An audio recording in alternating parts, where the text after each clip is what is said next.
In 1860, a French explorer stumbled through the Cambodian jungle, machete in hand, following whispers of an impossible myth. Local guides spoke of towers so tall they touched the clouds, walls carved with 1,000 gods, a city swallowed whole by the forest. Henri Mouhot thought he was chasing legend. Then the trees parted, and he saw 5 lotus bud towers piercing the sky, their reflections shimmering in ancient waters.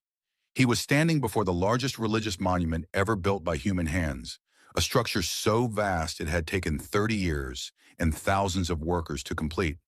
This is Angkor Wat, and its story is one of divine ambition, forgotten glory, and miraculous rediscovery.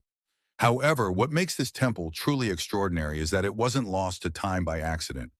It was deliberately swallowed by the jungle. The year is 1113 CE. In the heart of what we now call Cambodia, a young king named Suryavarman II ascends to the throne of the Khmer Empire. Unlike his predecessors, this ruler harbors an ambition that borders on madness. He doesn't just want to build a temple, he wants to construct heaven on earth, a mountain of stone so magnificent that the gods themselves would take notice.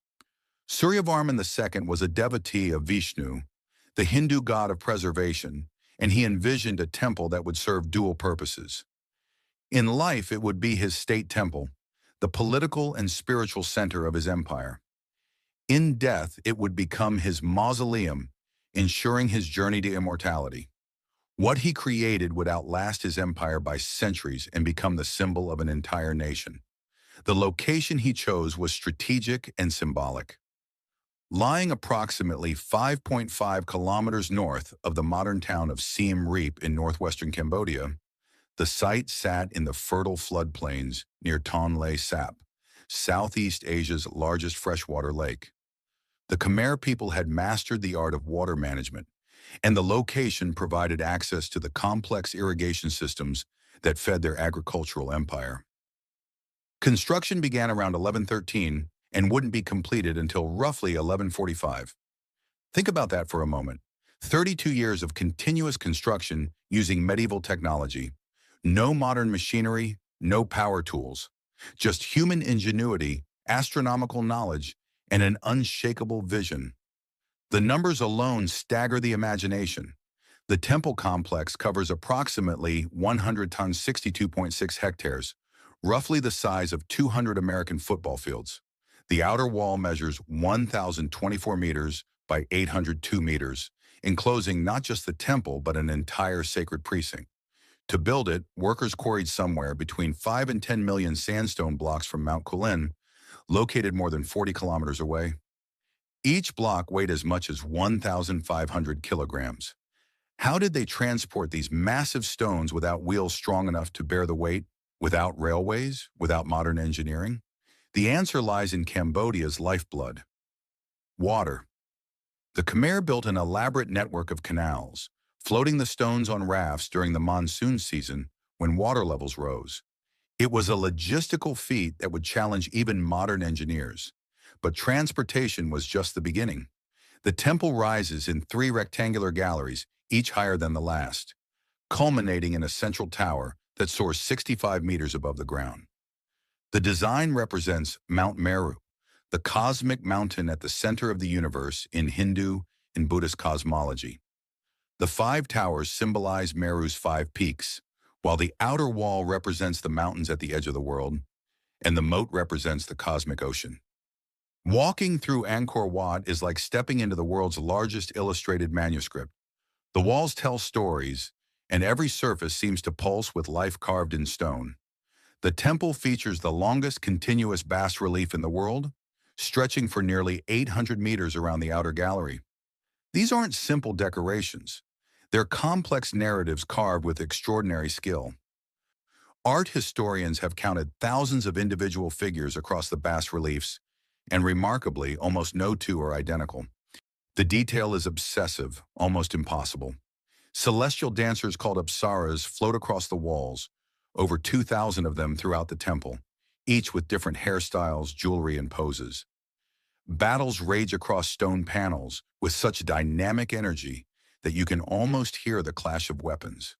The gallery of the Battle of Kurukshetra alone contains more than 1,000 individual warriors. What's truly remarkable is the precision. The blocks fit together so perfectly that in many places you can't slip a knife blade between them. No mortar was used. The stones were cut so precisely and placed so carefully that gravity and friction alone have held them together for nearly 900 years. Here's where Angkor Wat reveals another layer of genius. The temple isn't just beautiful, it's a massive astronomical calendar, an observatory built in stone. The Khmer architects possess sophisticated knowledge of astronomy and mathematics that rivals any civilization of their era. The temple's alignment is precise. Unlike most Khmer temples which face east, Angkor Wat faces west, toward the direction of death in Hindu tradition, reinforcing its role as a funerary temple. But this westward orientation also creates a spectacular phenomenon. During the spring equinox, the sun rises directly over the central tower, creating a perfect silhouette. The temple's measurements encode cosmological significance. Certain dimensions correspond to the cycles of the Hindu yugas, the cosmic ages. The Khmer understanding of the solar calendar was remarkably accurate. They knew the solar year lasted 365.24 days, a precision that allowed them to create intricate water management systems timed to the monsoons. This knowledge permeates Angkor Wat's design. The axial distances within the temple complex correspond to astronomical time periods, creating what some scholars call a temple calendar. For 2 centuries, Angkor Wat stood as the crown jewel of the Khmer Empire. But empires, like all things, pass. In the 14th and 15th centuries, the Khmer civilization faced mounting pressures: environmental degradation from overfarming, climate change that disrupted monsoon patterns, and increasing attacks from Thai kingdoms to the west. In 1431, Thai forces sacked the Angkor region. The Khmer capital moved south to Phnom Penh, closer to ocean trade routes and further from their enemies. And here's where Angkor Wat's story takes a fascinating turn. Unlike the dozens of other temples in the Angkor complex that were gradually abandoned and consumed by the jungle, Angkor Wat never completely lost its sacred status.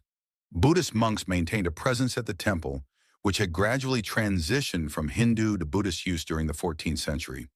While the jungle claimed the city around it, while massive tree roots tore apart neighboring temples like Taprom, while the great city of Angkor became a whisper and then a legend, Angkor Wat endured. The monks kept paths clear, maintained basic worship practices, and preserved the temple's core structures. But to the outside world, it vanished. European explorers heard rumors of magnificent ruins in the Cambodian jungle, but these stories seemed too fantastical to be true. How could a civilization capable of such achievements have been forgotten? When Henri Mouhot pushed through dense jungle following local guides, what he found stopped him in his tracks. In his journals, he wrote at discovering grander than anything left to us by Greece or Rome, though we now know he wasn't the first European to see it.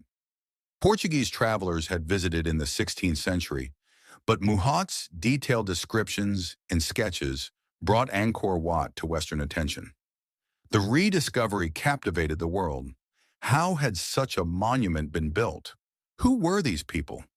The Khmer Empire's achievements challenged European assumptions about Asian civilizations.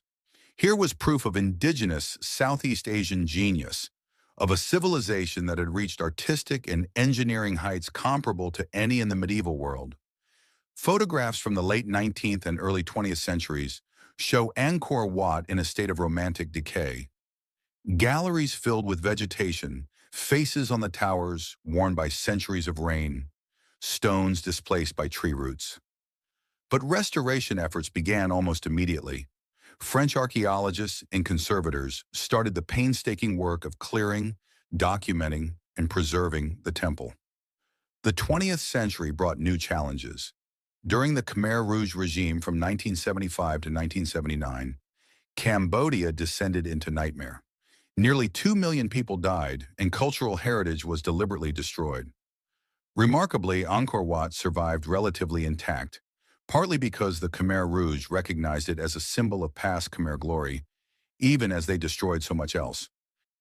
Today, Angkor Wat has achieved something few ancient monuments can claim: It's simultaneously a UNESCO World Heritage Site, an active religious center, and the symbol on Cambodia's national flag. Over 2 million tourists visit each year, drawn by images of those five towers reflected in the dawn light, the same view that has mesmerized viewers for nearly 9 centuries. Standing before Angkor Wat today, watching the sunrise paint those ancient stones golden orange is like participating in a ritual that spans centuries. The monks who make offerings, the tourists who photograph the apsaras, are all part of an unbroken chain of human response to something that transcends ordinary experience. Angkor Wat is more than stones and carvings. It's a bridge between the cosmic and the human, between past and present, between the jungle and civilization. It represents humanity's need to create beauty that outlasts us, to build monuments to our highest aspirations, to literally carve our dreams into the face of the earth. The temple that took 30 years to build has now stood for nearly 900 years. It has outlived the empire that created it, survived wars and revolutions, weathered centuries of monsoons, and emerged from the jungle as a testament to what humans can achieve when vision meets determination. In the end, perhaps that's the true story of Angkor Wat. Not just a temple, but a promise that our greatest works can survive our civilizations. The temple still stands, waiting for the sunrise, ready to tell its story to anyone willing to listen. If you like this video and would like to see more such videos, please consider subscribing our channel. Thanks for watching.